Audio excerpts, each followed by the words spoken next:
It's January 11th, 2026. Welcome to yes2hellwith.com. Before I begin today's video, I'd like to make an observation. The traffic on Facebook is dramatically decreased. And I don't know if this is because of volume, which I doubt, or if it's because of Facebook. If you are experiencing problems with videos or ads or not being able to access like I've been told, please let me know in the comments section. I'm not concerned about acquiring a following. I want a smaller group of people who truly want to understand this content. So let me be clear about that. But the stats on Facebook are so low that it causes me to think that perhaps the company is messing with the algorithms. So please let me know. Now, this is a summation of today's video. The IRS process begins with presumption, not proof. And most people lose their position by responding too early and treating an unproven presumption as real. The proper sequence is to identify presumption, force authority to explain its jurisdiction, withhold status claims, keep the record clean, and delay action until the structure is exposed. Control is not found in immediate action or emotional assertions, but in discipline, restraint, and understanding when not to speak. Up till now, we've talked about fear, human behavior, and why most responses to the IRS fail before they ever begin. We've talked about sequencing, why when something is said matters more than what is said. Today, I want to show you what the proper order looks like, and more importantly, why that order exists. The system does not begin with proof. It begins with presumption. The IRS makes a presumption because it operates as a massive administrative system, not as a court that proves every case from scratch.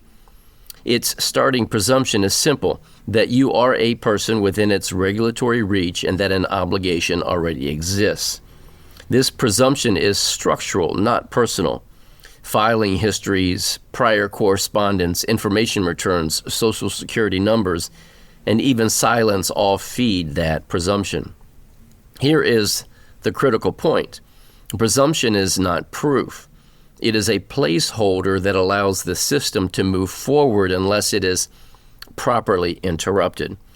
When someone responds as though the obligation is already real by explaining, denying, or justifying, they convert presumption into operational reality. That is why presumption is dangerous. It survives on premature responses. So the proper order begins here. First, presumption must be identified, not answered. Nothing else comes before this. If you answer the substance of a presumed obligation, you cure or fix the agency's defect instead of exposing it. Once that happens, you cannot undo it. Second, authority must be forced to explain itself. Authority is not created by letterhead, tone, or threats. Authority exists only if there is a lawful nexus between the agency and the individual for the specific obligation claimed.